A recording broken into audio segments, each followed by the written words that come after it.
சிந்திப்போமே.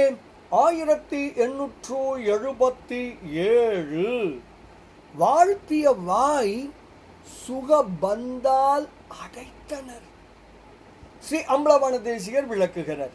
இனிய சொற்களை பேசி பேசியே ஆசை கடலில் ஆழ்த்துகிறார்கள் பெண்கள்.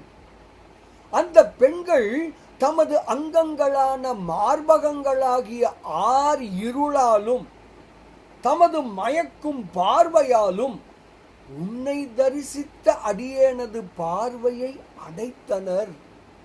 அன்பு பொருந்திய உன்னை வாழ்த்தும் எனது வாயை அந்த பெண்கள் தமது சிற்றின்பம் எனும் பந்து கொண்டு அடைத்தனர். இவ்வாறு அவர்கள்பால் அடியேன் வைத்திருந்த பெரிய மயக்கத்தை இந்நாளில் நீ அடக்கி அருளியது எவ்வாறோ தில்லையுள் ஆடிய சங்கரனே. இப்படியாக சிற்றின்பத்தில் இருக்கும் வரை பேரின்பம் கிட்டாது என்று விளக்குகிறார் ஸ்ரீ அம்பலவான தேசிகர். பாடலை காணலாமே.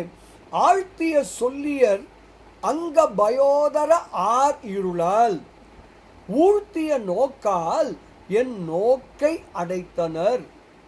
உற்ற அன்பாய் வாழ்த்திய வாய் சுக பந்தால் அடைத்தனர்.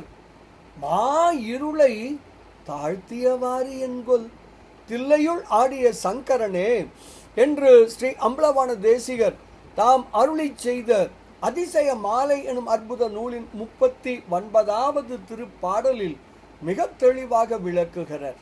சிற்றின்பம் நீங்குவோம், ஞானம் பெறுவோம், பேரானந்தத்தில் திளைப்போம் திளைப்போம் திளைப்போம். இனிய வணக்கம். சிவாய நம.